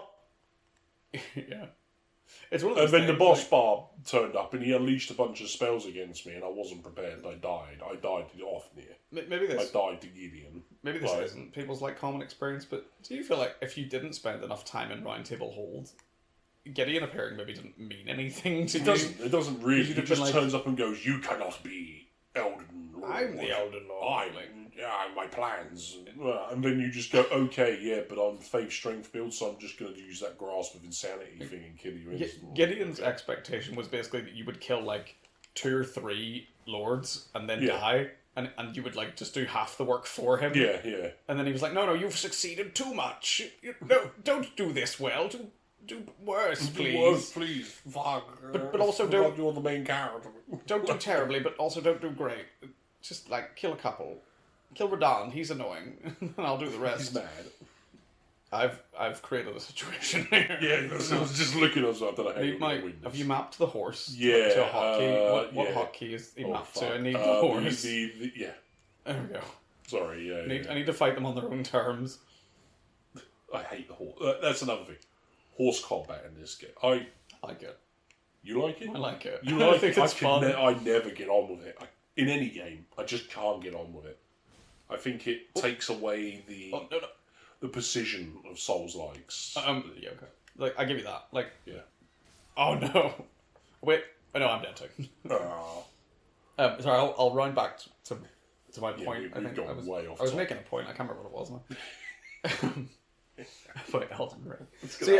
So okay, to sum up, I guess thoughts on Elden Ring. Like, it was awesome to get a new world to explore with the Souls formula. Yes. And I was in a Twitch stream. I was in a Twitch stream chat last night talking to somebody about this, and I was basically saying, like, Elden Ring to me is FromSoftware really wanting to do Dark Souls again, but really not wanting to be tied to the setting anymore. Yeah. So they were like, let's keep all the stuff that works, that we know people like. There was a joke a guy made when the playtest for Elden Ring came out, and it was, I'll never forget it because it was funny to me, was Elden Ring is Dark Souls 3 2. Yeah. Right? I think it was Yumfa. Like abstract references to the previous games. Overtly one of the previous games. Oh, that's a messy area. No. I just want to be a piece of shit and run in and grab the stuff. We need to like get armor and upgrade this weapon. I'm trying. I cannot remember where like any armor. No, me neither. Those wolves. That's a lot of wolves. Yeah. Sorry, as you were. Yeah. So yeah, Elden Ring was just like, let's do more Dark Souls, but let's not force it to be in the Dark Souls setting more because we've done that to death. Yeah. And I think that was a wise decision. Like, it was a good time to pull away. They had really, and I don't think they had overdone it. They had done it just right. They had done enough plot, and they sufficiently conveyed the idea that this was a cycle, which you've mentioned before. Yeah. And it was going to go on forever, and you don't need to see it anymore. Yeah. You've played your part. You get it. Let's move on to something else, and let Dark Souls live where it lives. I suppose I'm curious now if Elden Ring is going to get a sequel. Like, Elden Ring is so big already. Well, it's probably worth saying this is recorded before. Oh, any DLC announcements? Yeah. Like, we know Shadow of the Erdtree's coming. Well, we hope it is. With very little concrete evidence. We, like everyone else, assume that on the 2-year anniversary of Elden Ring, we're going to get the trailer. And you bet your asses that we're going to try and sit down and watch it and cream our pants. Probably like massively overreact to it. Yeah. and not intentionally either. Like, that'll just be what happens. I'm going to run across the car park at work with my shirt over my head. It's going to be crazy. Get off this back. Foul, tarnished. Put these foolish ambitions to rest. Complete. Oh shit, I've triggered the dragon. Yeah, you've triggered the dragon. Oh, that's not what I wanted to do. I wanted to find the mine. I forget where, like, the logical... Like, you're kind of supposed to go south first, aren't you? Like, south is easier than north. You go to the castle and clear out all the wild things. Like, that's safer. Oh, that's a crab. That's a big crab. Run from Big Crab. It's Citizen Snips! For anybody. What was I saying? Fuck. Anyone who watches Futurama, you'll get that reference. Citizen Snips! Being stabby. I can't remember what point I was making. I've completely... Elden Ring sequel. We'll react to the trailer. We'll react to the trailer. Will we get a sequel? I feel like, with how popular it was, it has to. Yeah, they'd be silly not to. Contingent on the DLC. I don't know. I think it's too early to say. I would almost kind of love, instead of them building another game entirely, I would almost kind of love for them to just keep releasing DLCs for like a year at like at a reasonable price point. Yeah. Obviously, like Dark Souls 2, they did like 3 big DLCs, and they vastly improved the scope of the world. Yeah. If they could achieve that with Elden Ring, but ideally connect them to the central landmass so that we're not teleporting to each one. Yeah. Because that was probably my least favourite thing about Dark Souls 2's DLCs, is like you were teleporting to... Oh, we have the right weapon for this. These guys don't like blood damage. Yeah. If we could have them as part of the central landmass, like, that would be great. I'd like them to just do a little bit of expansion on this, and then, either do a sequel or move on to like a new IP entirely. I don't know if they leave the ending of this open to a sequel, unless they're just going to do like... Yeah, because honestly, like, I got the running ending. I have no idea what the vibe is. What the vibe is. Like, it's an age of eternal darkness and hopefully peace. Yeah. And then it becomes the problem, doesn't it? Of like, if you're not going to make it a cycle again, which ending is canonical? Yeah. There's like 7. Like, which one's going to be the... Like, it can't be the frenzy ending. Like, Jesus. I got the generic ending, by the way, where like your one-eyed maiden sacrifices herself in the fire. Yeah. And then you ascend and defeat Horalu, and you just become the new Elden Lord. That's it. I just got that one. I pursued Ranni's questline most of the way through, did all the Blide stuff, and I must have missed something. I think I missed Blide in, the underground area? Yeah, the Finger Slayer Blade bit. Yeah. I think I missed him there, because I just couldn't find him. I knew he was there somewhere, but I didn't want to look anything up, so I just couldn't find him. And then ended up pursuing, going too far, killing the fire giant, and then the game was just ending. At that point, I was like, I guess this is over. Oh, fuck. And it had a weird thing, much like every other Souls game, where it felt like the game was going to go on forever, and then suddenly it was ending. Yeah. I was like, this is the last cutscene. Okay. Yeah, I feel like ever since I beat Dark Souls 1, I've always gone into the games with the expectation that the ending's never going to be, satisfactory. The game isn't about the ending. The game is about the boss fights, I'm never going to, at no point in Elden Ring will we ever going to get a, well done, Tarnish, now let me explain to you what really happened. It's never going to work. Here's all the context. Yeah. I mean, considering George R.R. Martin's involvement in this, the ending of this game could have just been a link to a PDF novel. I would have been so mad. I would have been that would have been great though. As a joke, hey Tarnished, have the PDF version of the game's plot now, so that it can all make sense to you. It might be Song of Ice and Fire. Here's a big family tree web of how all the characters interconnect, so that you can understand who you killed and why. Just put Vanny Video out of it. Do you find that throughout Elden Ring, you don't often know why you're killing people? I feel like in Dark Souls, it was really you've got to kill the 4 lords because it'll let you do a thing. Yeah, because in Dark Souls 1, it's the undead ring the Bell of Awakening. Yeah. So that's your... It's such a good hook. I don't think they've ever quite achieved that level of hook again. Yeah. Ring the bells, totally. And then the bells spiral you out into a whole other... rabbit hole of there's all this other stuff, and then you meet the serpents, and there's a Darkseeker serpent. There's a good and a bad serpent. Some people went through the whole game without even realizing there were two serpents. Yeah, cut them front, yeah. Which is crazy. I love the idea of them as two sides of the same coin. Neither of them really care what happens. It's almost like they have a bet, and they just want to see which one of them wins. Yeah. Which one of us is better? Age of Dark or prolong the Age of Fire. Yeah. They're a little bit if we're going back to that kind of Eldritch thing, they're almost like outer gods that kind of it's all just playtime for them. Can we get this one to burn himself or put the fire out? Yeah, let's see. What do we go? Let's see what happens. I've got odds on burn. The implication to me is that they are eternal and they have seen this cycle repeat a dozen times, and every time they a new chosen undead arises, and they have to straight faces, straight faces. Let's go. Chosen undead. You're the first of your kind, and this certainly hasn't happened before.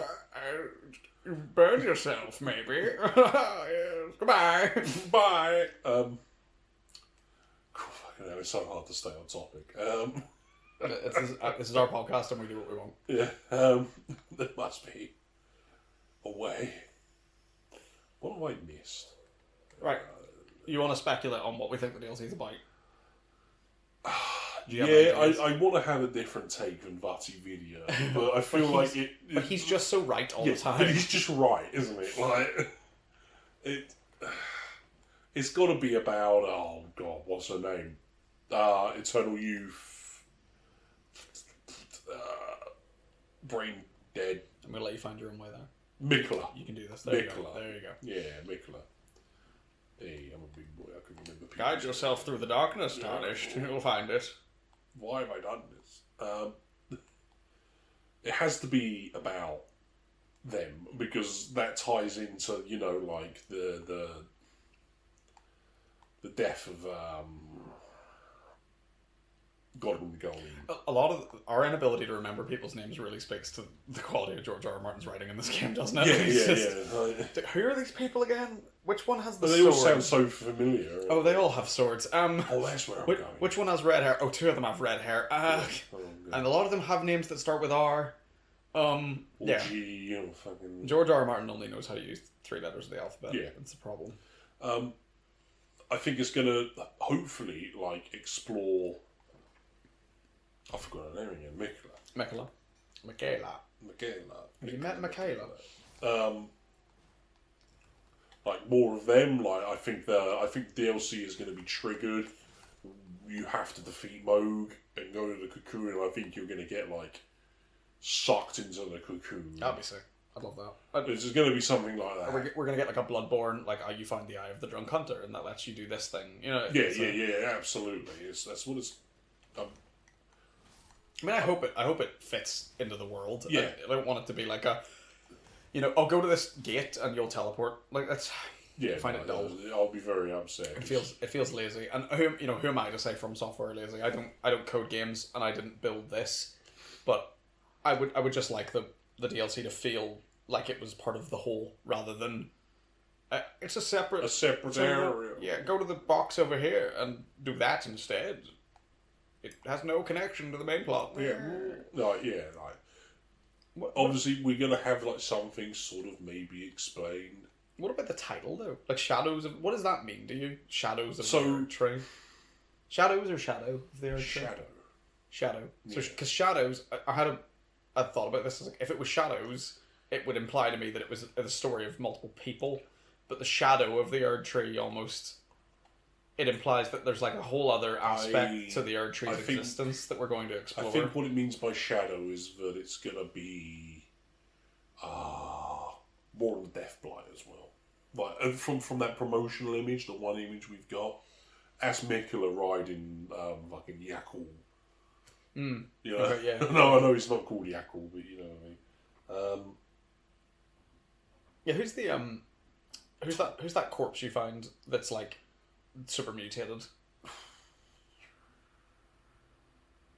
He was the destined death guy, and he... Yeah, that's Godwin the Gold. Yeah, Godwin. So it's got to be, and he's the source of Deathblight. I should know this, but I should also clarify that this is being recorded at the end of a very long workday. Yeah. I'm brain dead. Me too. So, if the DLC doesn't in some way lean into him and tell me more about why he has such a big freaky he is the fish head. most I am. Do you remember the comment you made to me about not using auto lock on in God of War? Yeah. You don't use big lock on. It locks the leg though. No, I want to be able to see what he's got. Oh yeah, you saw that, didn't you? Yeah, exactly. You should be friends with him. He's a giant. You should get along. Technically a troll. He's technically a troll, but he's a troll by Soul's definition.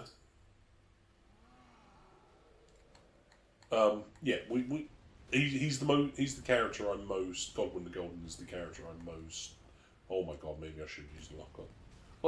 Most interested in finding out more about. I was saying, because not even just because he looks like a big freaky fish man, but beyond that, there's more to hear. But he is the most.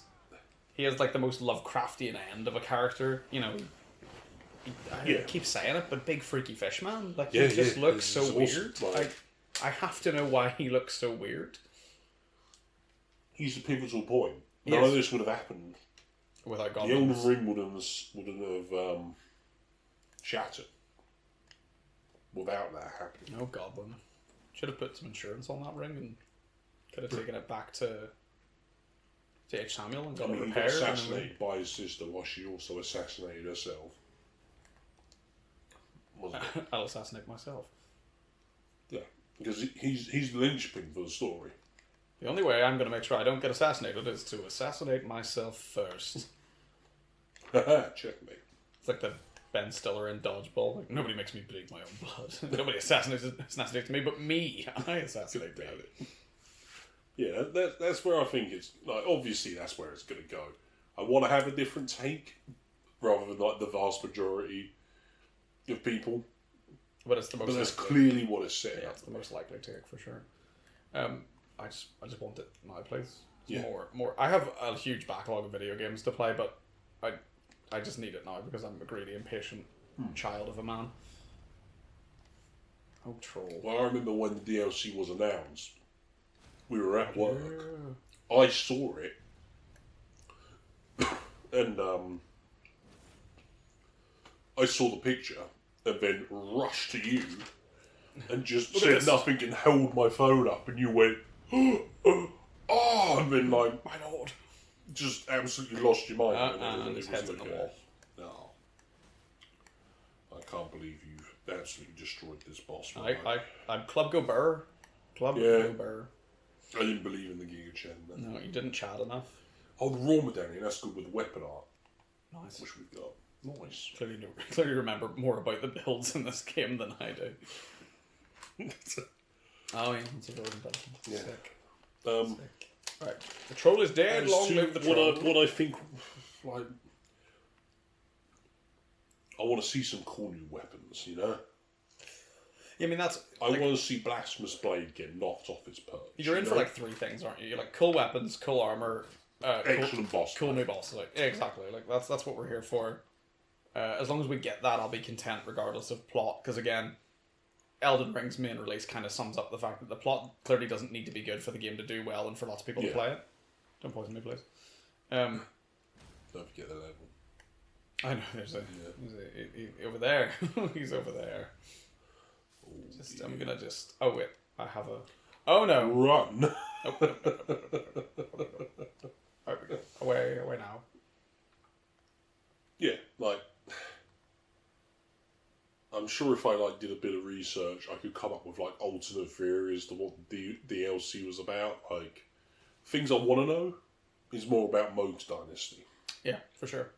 I mean, dude just disappeared off. I want to know. Started his own culture, and yeah, it's woefully underexplored. I want to know more about the cosmology, like of what.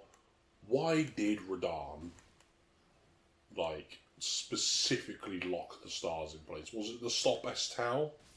You would have assumed as much, really, but it clearly didn't because he was already here. Still encountering. But obviously, Astral was the thing which sunk the Eternal City, wasn't it? Yeah.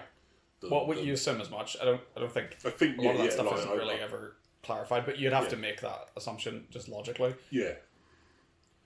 Like I want to know more about like the Carians and their obsession with different moons because Ronnie has a different moon to her mother. You know? How many moons are there in this cosmology? One for like every moon phase, isn't there? The crescent moon, the waxen, isn't it a waxen? Waning moon. Yeah, then and there is a waxen moon. In Castle Sol, in the snowfields, you have the eclipse guys. Oh yeah, God, that's you know? a whole other and there's barely anything on those guys. There's a woeful amount of underexplored. How 101 on how to get me invested in something is just go, here is a vaguely cool thing we alluded to. We're going to ask questions and never answer it, and I'm going to want answers to it. Yeah. I'm going to crave answers desperately, like an animal. I like to hope that all of these really vague plot points were set up with the intention of exploring them in later content. And you see, I heard that, I can't remember the source, but people were saying, like, no, they never planned for Elden Ring to have a DLC, and I'm like, are you mad? Why wouldn't they? Why wouldn't they have? Like, even from Dark Souls 1, there's been DLC for every game. That's what they do. Sekiro, like, Bloodborne was never intended. Well, sorry, for every, like, what I would describe as, like, a mainline Souls game. And bizarrely... was never intended to have DLC. But it benefited from it massively. And people loved it. Well, that was something I was going to touch on earlier. Like, it almost felt like the end boss of this game is almost like an attempt to do Ludwig again. Like, the big monstrous thing has a sword.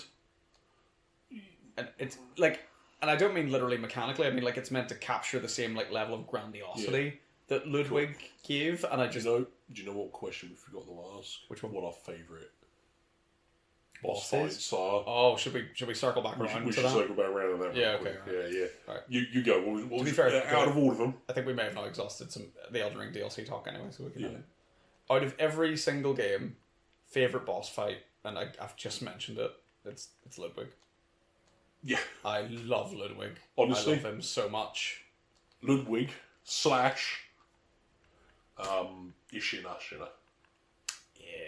Yeah. Because that fight, fuck, it's so good on so many levels, mate.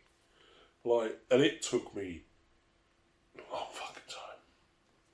glaive, the pistol, the sword, the fucking lightning, the fire, everything. I can't even remember the number of attempts because it was so many. Yeah, it was so many I gave attempts. up counting a long time ago. We're now dressed somewhat. Oh yeah, we might not actually die the moment we get a bleed proc. Hooray! Eee. I think it's time to go to the beach and kill the creatures. I was going to say, yeah, we might want to get Bok. I don't know where he is. We were close to him earlier, but I think I can't remember if you can skip parts of him. It was where you were fighting those two guys on horseback. It was close to. Do I have subtitles on because the volume's so low that I won't know that he's there without subtitles on? Yes, I do have them on. Yeah. Okay. Cool. So let's go back over there again, and we'll see if we can find Bok. Yeah, I'm sure we can find him. So yeah, favourite for both of us then is Ludwig. Yes. Look, that moment, where he recaptures his humanity briefly, and he's, you're always there, my guiding moonlight. It's just such a good moment. Yeah. And it'll always be good. There'll never be a point where I get bored of seeing it. Yeah. And I'll never get bored of fighting him. And he's also, I think, one of the best realised Lovecraft references. Yes. Also, when I say on another level, I mean also the soundtrack to his film. Oh yeah. The soundtrack, is the song called My Guiding Moonlight? I think it is. You carry on playing. Let me... You Jamie this for me, please. Yeah, it's going to be the one thing I'm going to Jamie. Let's say that, the soundtrack in all the games, fantastic. Oh yeah, super good. I couldn't pick a favourite. I could not.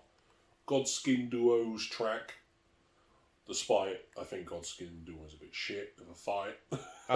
Comment that I don't think will be controversial. Yeah. Elden Ring soundtrack is underwhelming. Yeah, the only one I really like out of Elden Ring is the Godskin Duo. It's good fight. Very good music. Millennials is actually quite good if you are not distracted by how angry you are about the boss fight. Yeah. I think we also we have to do the service of mentioning Let Me Solo Her, and the mark that he's left on the community. Yeah, that man's story is a true soul story of perseverance. Got defeated how many dozens of times by this boss, and instead of going right out, I'll summon her, I'll get through it once and I'll never do it again. He was like, no, I'm going to learn. Apparently, it's just called Ludwig the Holy Blade. I mean, that's still a really good name. Yeah. I kind of wish it was called My Guiding Moonlight. Yeah, because it would be more evocative. But yeah, it's a great soundtrack. Great piece of the soundtrack. Yeah. Let Me Solo Her's journey through Elden Ring is just such an impressive... I thought I saw him once because I had online when I was progressing Millennia. And bang, guy popped up. Stone, I was like, oh my god, this is him. And I didn't click summon because I was like, do I really... it feels cheap if he does it for me, right? Yeah. But then I noticed the name and it was Let Her Solo Me. And I was like, alright dude, alright, points for that. I do wonder if I didn't get a chance to summon him. Man's got kink. But I imagine if I did, he was just going to face plant into Millennia and die. Yeah, I mean, his name might as well have been Millennia, please step on me. Yeah. Step on me, poison mommy. He's got to be around here. I think he's over there to your left. He's one of these little bushes. He might be that one. He might be that little isolated bush next to the Cadenite. I mean, let me see if I can kill this Cadenite first. Because I really want to kill... I want their gear. I really like their armour. Yeah, it's awesome. Cool, yeah, we can't have much Discord if both our boss fights are the same.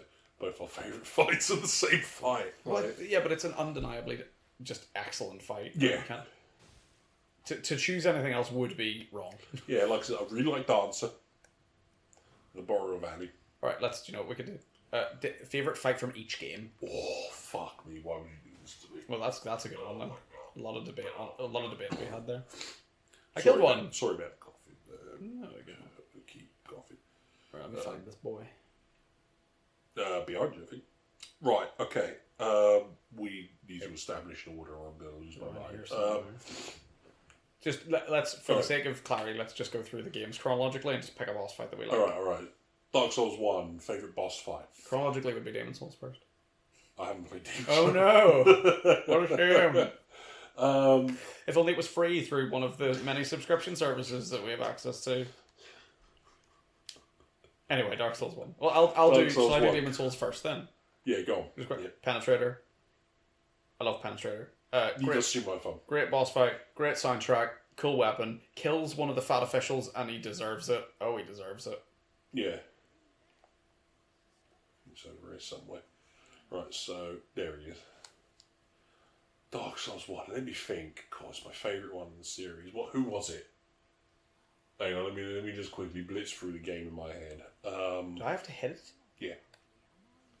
Okay. I was afraid of hitting him. I thought I was going to piss him off. Cute little rat, man. You're so adorable. Oh, I love you. Who's a cute little boy? I'm going to skip all your dialogue because I've heard it before, but I love you. Can I tell him he's beautiful yet? Obviously, it's better chaos.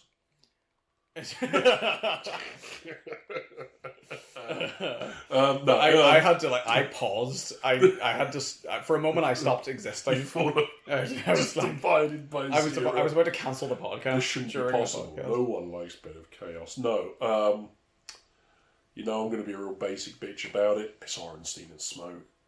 It has to be. I like that for a moment you kind of became a pirate. Like Arnstein and Smough. I'm going to mispronounce that. Arnstein and Smough. And I'm going to say. Oh, have you heard people say Smough? It really upsets me. I just want to hit that person. Orenstein and Smough. I wouldn't condone violence.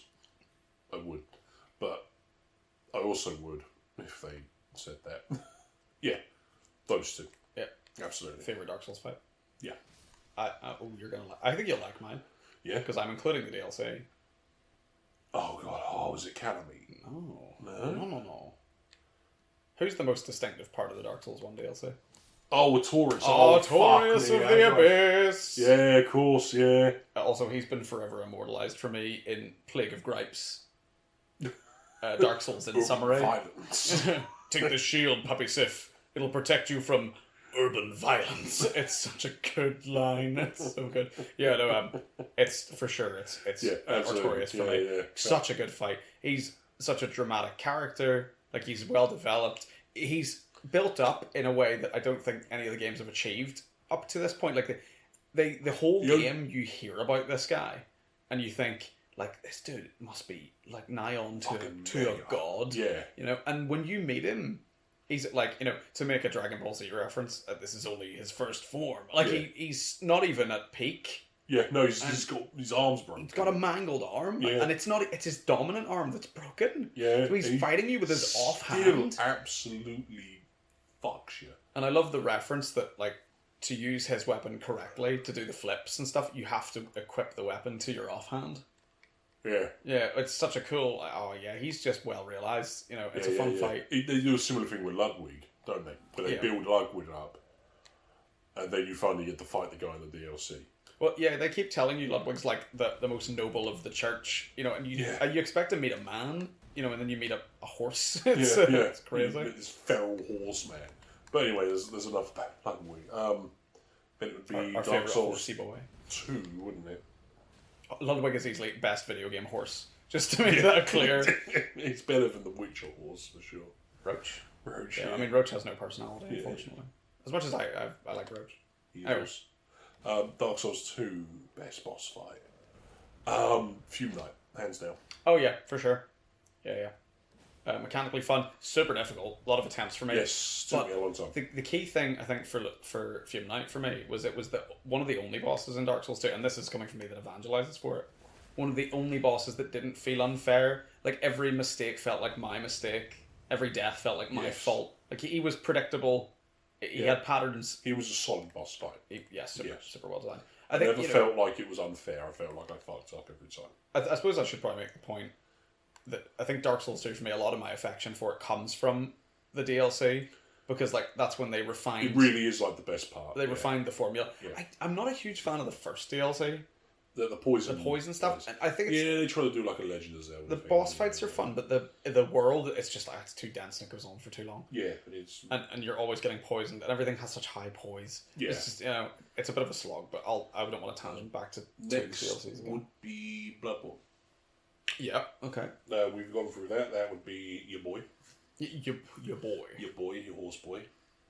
Wait, hang on. What have we done? We did Demon Souls. We did Demon Souls 1. Dark Souls 1, Dark Souls 2, then it was Bloodborne. Did we do 2? Yeah, we just spoke about it. Oh, Fume Knight, yeah, sorry. Yeah. Again, tired, long day. Yeah. I think we... Sorry. Both agree. Ludwig is the way forward. Best horse boy. Yeah, but in the interest of like conversation, Orphan of Kos. Oh, so good. Oh, fuck that thing. Then it would be Dark Souls 3. Okay. There's so many strong fights in Bloodborne, yeah, so yeah. Ludwig's an easy choice. Yeah, so I'm going to cough again. I'm sorry, mate. You're going to have to... I've got a sore. Sorry. Right, so Dark Souls 3? Yeah. Cool. So many... the pain, that wasn't a response to Dark Souls 3, I just got smushed. How dare you? Oh, you can stagger these things, but just, like, I gotta get in between the You just got to wait for it to stop. Gotta get fit. Past the Eldritch part, you know, the wiggly bits. Stop being so wiggly. There we go. Right, hang on. I'm trying to peel through the vault of my memory to remember a Dark Souls 3 boss that was, like, really impactful. I guess, a generic response, I suppose, but, like, I like Slave Knight Gale. Is a good fight from the DLC. Yeah, I was going to say. It's a toss up for me between him and the Lord of Cinder. You know, they're the memory of Cinder. What's it actually called? It is the Lord of Cinder. Or it is Lord of Cinder. Yeah. Especially when you have that moment where you beat him in like his player build up form. I like his weapon. And then he takes Gwyn's stance. Yeah, it's really cool. He takes Gwyn's stance, and then the music kicks up, and you're like, oh shit! Again, it is a cycle. Like, yeah. They may have said it 1,000 times, but they'll say it again. Cycle. They're making it apparent. Repeating. Yeah. I've upset it. We might have to do a part 2 on Elden Ring. There's so much that I can say about Elden Ring. We can do many parts on Elden Ring. Yeah. The adventures of Giga are not yet over. This might be a good idea.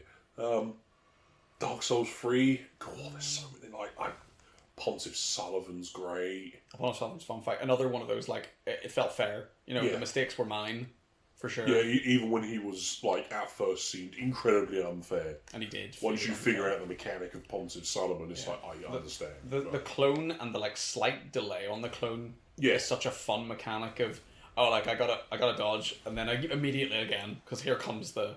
It was like Dark Lurker realised at full potential. I've never been Dark Lurker. I never made attempts because I played offline. So I'll be didn't have the up front that I never beat Dark Lurker until like playthrough 4 of Dark Souls 2. I just didn't want to do the legwork. Yeah, it just seems like ridiculous. Clearing the gauntlets, and it is a lot. It's a lot of work for what is a fun boss fight, but still not worth the sheer amount of labour required to get there. Right, so 3 for me, Dark Souls 3 favourite boss. I'm going to commit to Slave Knight Gale, by the way. Yeah. I'm just going to commit to that. Slave Knight Gale might be controversial. We do a lot of that, it seems. God, what was it? I just had a name and I forgot it. Yeah, give me a description. DLC. The first DLC. Oh, the daughter and father fight? Yes. Fiona or something. Oh, I don't remember. Fia. Is it Fia? No, Fia's a deathbed companion. You know, I've got controllers, so you could definitely jimmy this. You know, we spent long enough on Dark Souls 3. Google's our friend. Yeah.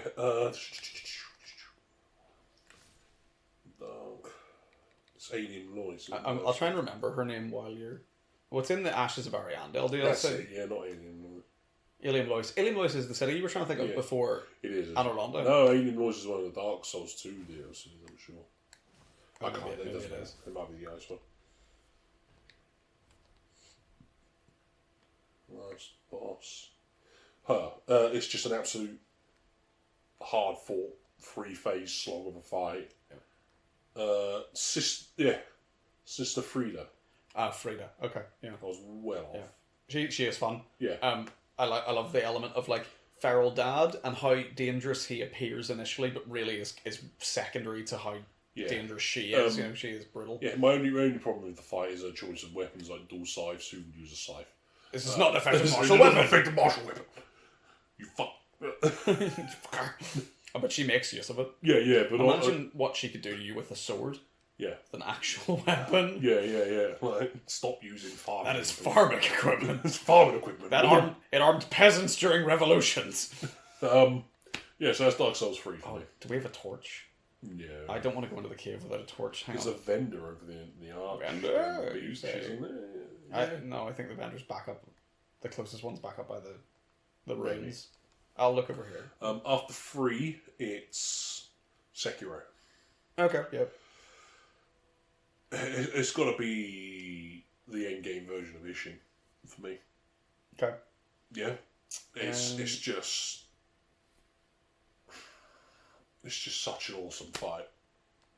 It embodies what the game's about. It embodies the game. It's like theatre. You know, it had really... It's just so well... The composition of it's so good, and the soundtrack's excellent, and it does a lot of like, oh, it's over. No, it isn't. Like in a way that's really effective. It escalates where he's like, all right, this guy's got a sword, and then he pulls out the glaive, and then the lightning storm starts, oh my. and it's just like, what the fuck? What is this old man gonna do next? He's a magical old man. Like, really do like Ishin.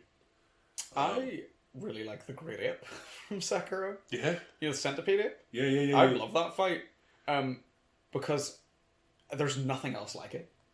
Yeah. In any of the games. Yeah. It's so out of the blue. I did consider it. You know, you don't get me wrong, you encounter like larger, sort of more beastly enemies, but he's just, I don't know, it's just out of nowhere, like in your face. I think for me too, it evokes Monster Hunter, which I'm also a really big fan of. Yeah. Of like, oh, it's time to fight larger than life monstrosity enemy. Also, he's like the dude fight. You beat him, and you're like, yeah, shinobi execution, job done. You're like, got him, let's get the flower. And then suddenly, he gets back up and picks up the head you just chopped off, and now he's got a sword. And then you're like, oh fuck, now it's a different fight. I do love when anyone gives like an animalistic enemy a weapon. I have this. Yeah, the Souls games do it a lot, don't they? Yeah. One day I want to fight a T-Rex with a glaive. That'll be like the epitome of gaming for me. Come play D&D. T-Rex with a glaive. I can make that. Spinny little arms on the 10 feet. Well, in his mouth, though. He's not going to carry it. He's not going to carry it around his tiny little arms. This is providing me so much fodder for like comedy images overlaid on the gameplay of like T-Rexes with weapons in their little arms. What's that movie? With the T-Rex is like a main character. It like speaks at one. Well, not a main character, but it speaks at one point. It's Meet the Somethings. I know the film you're on about. Yeah. I can't remember. But there's the scene where the T-Rex is like, I have a big head and little arms, and it like waves its arms around. It's just kills me every time I see it. Yeah, I suppose that leaves us with favourite boss fight in Elden Ring. Yeah, we covered everything? Oh, we did, yeah. Yeah, okay. Yeah. It's just taking us a little bit, yeah. Favourite boss fight in Elden Ring? Is it tough? I think I know what mine is. Okay. Do you want to do yours first? No, well, I think. Just trying to think if I've like forgotten one. I really like Horror Luke's, but it's Malekith. Yeah. Actually, now I think it's a toss-up between Malekith and Mohg. Malekith kicked my ass. Yeah. In a way, Mohg didn't. I didn't really struggle with Mohg, but Malekith kicked my ass over and over again. Yeah. I mean, I think part of the cool, like the aspect of cool of Malekith is like you have to stumble across that area. You know, like almost by accident. Like it's when you first arrive there, you're like, oh shit, this is cool. Like it's a whole other. No, well, not even that you stumble across it by accident, but like the sheer scope of this area is really surprising. The amount that there is to explore before you reach Malekith is huge. Yeah. Yeah, and then to encounter Malekith without really having a clue what he's gonna be, and then he comes at you. You know, it's. Yeah. You keep going along the beach. Yeah, it's this way. Yeah. I think for me, what is that floating? Sorry, I just need to sidetrack for a second. What am I looking at? That's a broken bit of the squid. That's cool. The game was bugged. Yeah, always a branch. It's like a witch's broom. It's like left it parked here. She'll be back. The witch. It's again the snow witch. Something else we also know almost nothing about, or the glow-eyed queen. Oh yeah, God. Yeah, like there's still so much in this game we just don't know about. Oh, I can't wait to find out. The more we've talked about it, I think the more affection I'm remembering that I have for Elden Ring. Yeah. I think I'd gone a little cold on it, in the interim between finishing it and playing other games. I think I'd kind of. To be honest, in preparation for this, I did watch some Vati video. Oh, okay. Which is why I'm like remembering. Saul's significantly more prepared than me, and I did literally no preparation for this other than installing Elden Ring, and I did that remotely through the PS app. I think the next one of these we do, I want to write a list about like what I would like to spend like a solid episode talking about. You want to have Ring. Talking points like a real podcast? Oh fuck! Oh no, we're one of those. Man, you're a sellout. Oh, you're a sellout. It's, you know what? I'm here with you. I'll sell out with you. We'll sell out together. Oh, I find the cave at long last. Yay! Cave music. Yeah, sorry. Elden Ring. Yeah. So favorites. This is tough for me. And part of it is because, despite Elden Ring being my most recent one, my memory of it is terrible. Shouldn't Bach be here? Reload. Sit in the fire. Yeah. I don't know. Rapid fire me some names so I can. Right. Okay. So you've got Star Scourge Radahn. You've got Melania.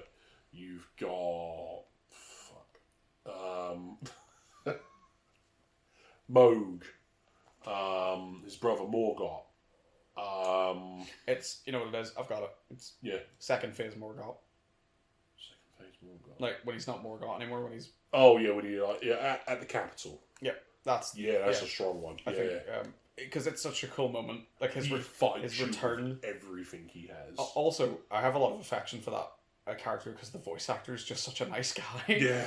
Have you seen his Twitter? No, his ex, I should say now.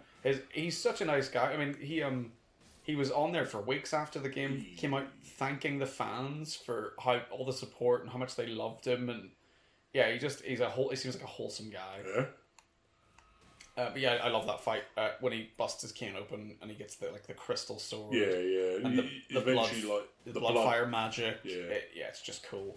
In that fight, when he floods the arena. The arena. I think that's his cursed blood coming out. Yeah, and then he electrifies it just to be scummy. Yeah, like he fights you so hard, he removes the omen curse. Purges himself. Body. Yeah. Like, that's mad. And he also remembered to earth himself before electrifying the arena. Yeah. Which is clever, I don't know if I would have had that level of forethought. Yeah, no, I absolutely would have. Because he's obviously immune to being shocked for some reason or another. I don't like this fight, just as a... Yeah, this is a... I mean, it's easy because we've upgraded the club, but... One might call it a Dark Souls 2 fight. Pre-scholar Dark Souls 2 fight. So, just to I hate that we're looking back to Dark Souls 2 again, but I feel like I need to defend it. I'm Matthew Matosis. I need to... No, I'm not Matthew Matosis. I'm the other one. H-bomber guy. Can you make good arguments? No, I can't. All I can say is I like it. please stop being mean to the thing I like. After Scholar, they did thoroughly reduce the enemy numbers pretty significantly. They remapped a lot of enemies so that you weren't being cluster fucked by 8 people at once. Yeah. You were encountering people in logical places. They were remapping enemies to locales that made more sense, like the what do you call the blind knights with the white armor? Oh, hide knights. The hide knights were redistributed around the world, so it felt like they were almost like an incursionary force of a different army. Yeah. That made more sense. Is he gonna? I forget which way he faces. I kind of want to get right in on him. There's a guy. I'm ignoring him. I want to kill the big one. Just abuse jump. Club go burr. Yeah, oh god. I'm getting so the jump attack abuse in this game is. Well, only with the club though. I guess it works with most weapons, but the club is particularly effective. It's just the club is so effective. This game is going to be I unga, therefore I bunga. The club is so effective that even the enemies are using primarily clubs, right? Look at them. Yeah. Look, we're all part of a club. Yeah. Are they bowing to me? Oh, what? You killed their leaders, so they're just like... And I also have a club. Nah, it's got to be because you killed the leaders. What if I do an emote? Will you guys... Hello? Imagine that was where they tried to kill me. I emote at them and they tried to murder me. No, he's too human. I'm not going to kill them. The Giga Chef doesn't have to kill everybody. They have seen the superiority that is the Giga Chad. Yeah. And now I'm their leader. And they should follow me for the rest of the game, helping me kill the enemies. I agree with that bit. Well, then we've got to find the summon which summons them, haven't we? Oh, that'd be so cool. Yep. Oh, well, we've got a narrative going in this Elden Ring playthrough. Giga Brad Club. Damn, I hate it. Giga Brad Club. That's awful. Compelling. It's awful. I love it. It compels me, though. Cool, yeah, what are we on about? Fuck. I would like to come with talking points next time and, like, properly... Yeah. Because I think by the next time we do this, the hype for the Elden Ring DLC is going to be fucking... Oh, I really hope we get a little bit of news between now and next episode would be great. I don't think we will. I think it's all going to be on the 24th of February. Just like another couple of images would be good. To side tangent for a moment, are we chill? Are we chill? We're not chill. We're not chill, okay. Just a side tangent for a moment. Yeah. While we're excited about things, I'm excited about Dragon's Dogma 2. Just to, like, put that out there. Yeah, you showed me the trailer, didn't you? And I was like, yes. The first Dragon's Dogma, I just didn't have the patience for it. Too complicated, didn't like it. But, you know what? I might give Dragon's Dogma 2 a shout. I might give it a go. We've been going 2 hours. Sorry, we're getting to wrap up now anyway. Yeah. Dragon's Dogma 2 is Dragon's Dogma is one of those games that, like, I've loyally followed as a Twitch category. And the first game very rarely ever has more than, like, 70 viewers total. Yeah. And I still watch it all the time. Yeah. It's where I've found some of my favourite, like, smaller streamers, people that are still playing it. Yeah, like Dragon. Because it's I'm gonna sit him down and we'll do a little wrap up chat. Yeah. Let's just sit him down. He's fought hard enough, you know. Giga Brad needs to rest. Giga Brad needs to chill right now. He's had a long day. Life's tough for Giga Brad. Yeah. Dragon's Dogma is one of those games that, like, for me, it's like everyone I've spoken to and every, like, YouTuber which I've checked it out with have all said, like, pretty much the same thing of, like, it's rough to start with, but by the time you finish the game, it is a great game. It's a classic. It's a cult classic, maybe. It's one of those great games that ends and then doesn't end. Like, it keeps going. Yeah. But they're saying, like, the experience of playing the game... The journey. Is good. It's great.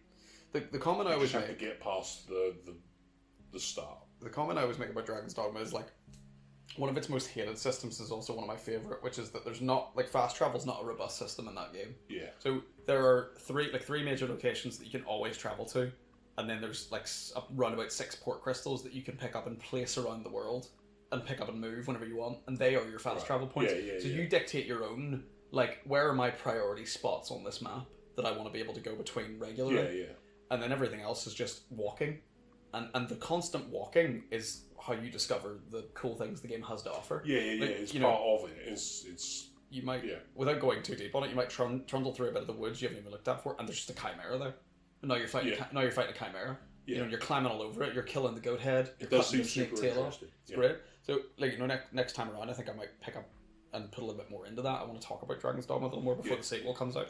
Actually, there's things I want to talk about with Elden Ring, like my thoughts on the crafting system, quotation marks, the overall storytelling, because that's one thing I came to you about the other day, and you said to leave it for this was, I don't think the way Dark Souls likes to tell their story is good. Regardless of how well written it is. I think we'll have to leave that now for the next part. I'm not going to be able to do that in 2.5 minutes. I have a lot to say about Souls game storytelling.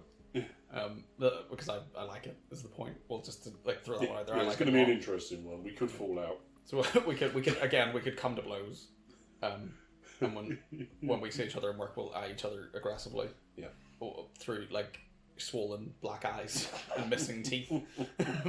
People ask us what happened, and you would understand. But culturally, you know, dwarves fight, giants fight, and as much as dwarves do love giants, sometimes dwarves hate giants. Dwarves hate giants for their. That's a funny way of calling me an arsehole. So. Sometimes dwarves hate giants for their terrible opinions on storytelling. Jokes, all jokes. There's only love in this room. Love and sweat because it's warm in here. No.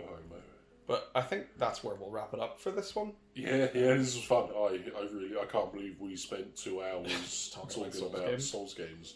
So I'm going to wave us out, everybody. And Giga Brad will wave us out. And hopefully you'll all join us for the next Dwarves Love Giants. And thanks. And goodbye. Give me more money. I'm going to do it every time. Money, please. Money. I need to stop this.